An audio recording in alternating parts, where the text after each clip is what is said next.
दोस्तों शायद आपको ये पता हो कि इंडिया में 10 में से 9 बिजनेसेस पहले 5 साल में ही दम तोड़ देते हैं। क्यों? क्योंकि बिजनेस करना कोई बच्चों का खेल नहीं है, जब तक कि वो बच्चा फ्रेजर डोहाटी ना हो। फ्रेजर डोहाटी वो बच्चा था जिसने 10 साल की उम्र से ही छोटे मोटे बिजनेसेस करने स्टार्ट कर दिए थे।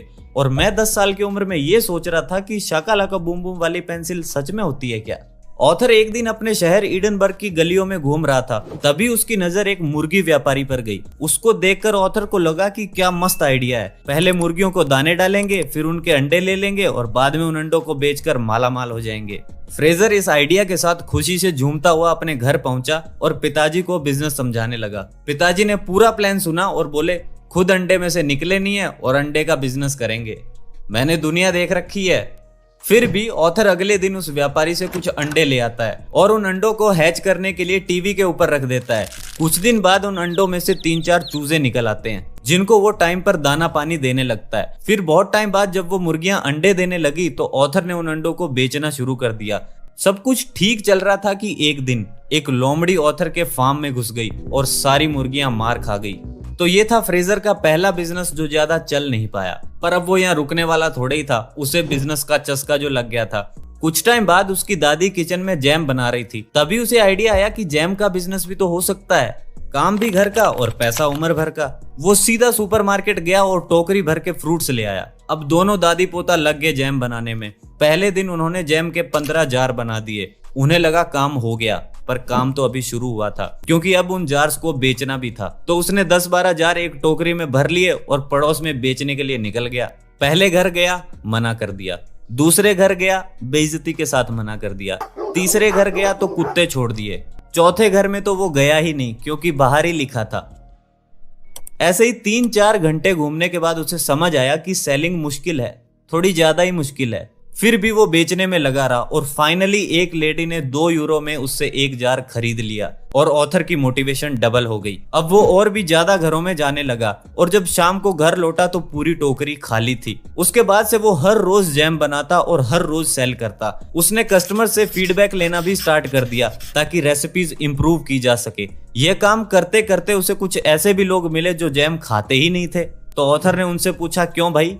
उन्होंने कहा, इसमें शुगर बहुत होती है इसलिए हम खाते नहीं हैं। तो यहीं से उसे आया आइडिया शुगर फ्री जैम बनाने का। तो उसने किचन में महीनों लगा दिए ऐसा जैम बनाने में जो कम्प्लीटली नेचुरल हो और शुगर फ्री हो। बहुत मेहनत के बाद उसकी जैम तैयार हो गई, जिसका नाम उसने सुपर जैम रखा, क्योंकि वो उसे सुपरमार्केट में बेचना चाहता था। फिर ऑथर ने अपने डैड को कन्विंस किया एक स्पेशल इवेंट में जाने के लिए, जहां शहर के सभी लोग अपनी अपनी होममेड रेसिपीज शोकेस करते थे। उन्हें 10 मिनट मिलते थे अपने आइडिया को एक्सप्लेन करने के लिए। तो ऑथर ने भी बताया कि मैंने एक ऐसा जैम बनाया जो 100% फ्रूट से बना है। इसके बाद उस इवेंट का जज बोला, तुम्हारा आइडिया अच्छा है और उससे भी अच्छा ये है कि तुम्हारे जैसा 16 साल का चिरकुट इस आइडिया पर काम कर रहा है। मुझे तुम्हारा जैम पसंद आया, पर इससे पहले कि मैं तुम्हारा जैम खरीदूं तुम्हें 3 चीजें ठीक करनी होगी। पहली तो ये कि फैक्ट्री लेवल पर प्रोडक्शन करनी होगी। दूसरी ये कि प्राइस कम करना होगा, प्राइस थोड़ा ज्यादा है। और तीसरी ये कि तुम्हें अपने प्रोडक्ट के लिए एक ऐसा लेबल तैयार करना होगा जिसपे ये क्लियरली लिखा हो कि पूरी दुनिया को छोड़कर तुम्हारा प्रोडक्ट क्यों खरीदें।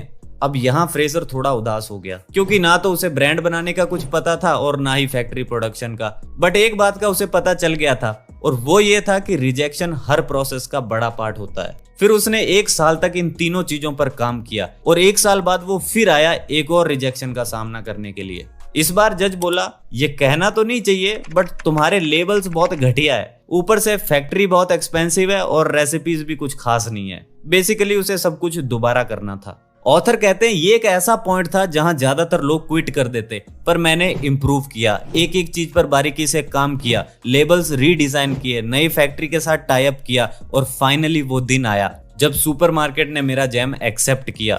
धीरे धीरे 1000 से भी ज्यादा स्टोर्स पर मेरा जैम बिकने लगा और ऐसे ही सुपर जैम स्कॉटलैंड का आइकॉनिक ब्रांड बन गया। तो चलो अब फटाफट जान लेते हैं कि वो कौन से लेसन्स हैं जो ऑथर ने अपने सुपर जैम बिजनेस से सीखे हैं। Number 1, talk to a customer. ज्यादातर एंटरप्रेन्योर्स अपने आप ही आइडिया लगा लेते हैं कि कस्टमर्स को क्या चाहिए। वो स्टडीज करते हैं, मार्केट रिसर्च करते हैं, रिपोर्ट्स पढ़ते हैं, ट्रेंड्स देखते हैं, बट कई बार ना कस्टमर से डायरेक्टली जाकर बात करना, उनको सुनना ज्यादा इंपॉर्टेंट होता है, अगर उन्हें पता है तो। और अगर नहीं पता है तो मुश्किल है। स्टीव जॉब्स ने कहा था कि sometimes customers don't know what they want, so we need to show them. Author कहते हैं ये बात बिल्कुल सच है कि कई बार लोगों को पता ही नहीं होता कि उन्हें प्रोडक्ट कैसा चाहिए, बट आप उनको ऑब्जर्व करके बहुत कुछ पता लगा सकते हो। जैसे कि वो कौन से ब्रांड के प्रोडक्ट खरीदते हैं, पहली बार उन्होंने प्रोडक्ट के बारे में कहां से सुना, किस जगह से वो यूजुअली प्रोडक्ट्स खरीदते हैं और उनकी वो कौन सी प्रॉब्लम्स हैं जो प्रोडक्ट सॉल्व कर रहा है। ये सब चीजें पता होनी जरूरी है।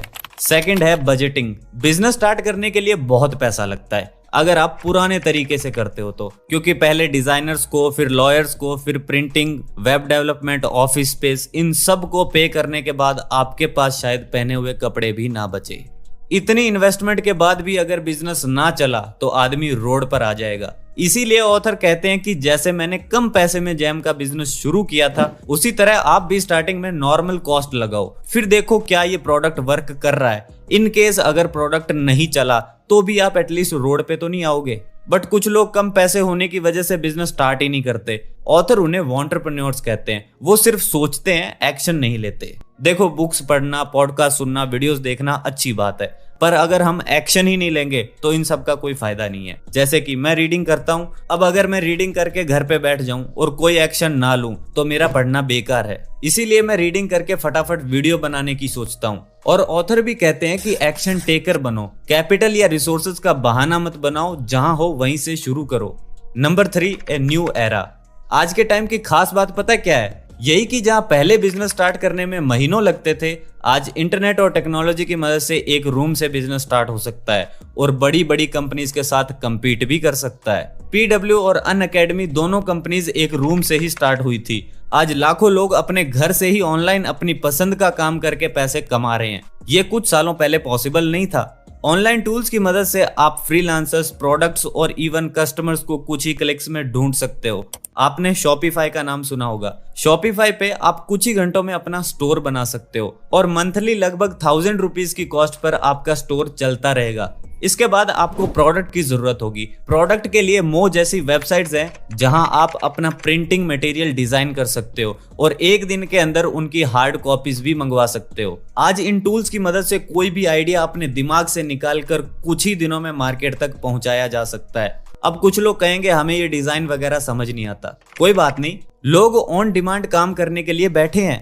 आप T shirts, mugs, stickers, caps, bags, greeting cards, posters, iPhone cases, इन सब पे प्रिंटिंग का काम इजीली करवा सकते हो। इसके बाद एक चीज बचती है और वो है प्रोडक्ट मार्केटिंग। मार्केटिंग के लिए हम एड कैंपेन का यूज कर सकते हैं। फेसबुक या गूगल पर एड चलाना 1 घंटे में सीखा जा सकता है और एड्स की मदद से आप किसी को भी अपना प्रोडक्ट डिस्प्ले कर सकते हैं। जब आप फेसबुक पर अपना एड कैंपेन सेटअप करोगे तो वो आपसे पूछेंगे कि आपकी टारगेट ऑडियंस क्या है, आप किस एरिया में एड दिखाना चाहते हैं, किस एज को, किस जेंडर को टारगेट करना चाहते हैं। आप ये भी पता लगा सकते हैं कि लोग किस तरीके के पेजेस को फॉलो करते हैं, उससे उनके इनकम ग्रुप्स का पता चलता है, जिससे आप अपने प्रोडक्ट की प्राइसिंग के हिसाब से एड दिखा सकते हैं। इसके अलावा आप गूगल एडवर्ड्स का यूज कर सकते हैं। एडवर्ड्स में आप ज्यादा प्रिसाइजली एड्स चला सकते हैं, यानी जब जब कस्टमर कुछ ढूंढ रहा है तभी उसी मूवमेंट में आप अपने प्रोडक्ट का एड दिखा सकते हैं। इसके अलावा रीटारगेटिंग एड्स भी होते हैं जो आप खुद काम करके सीख जाओगे।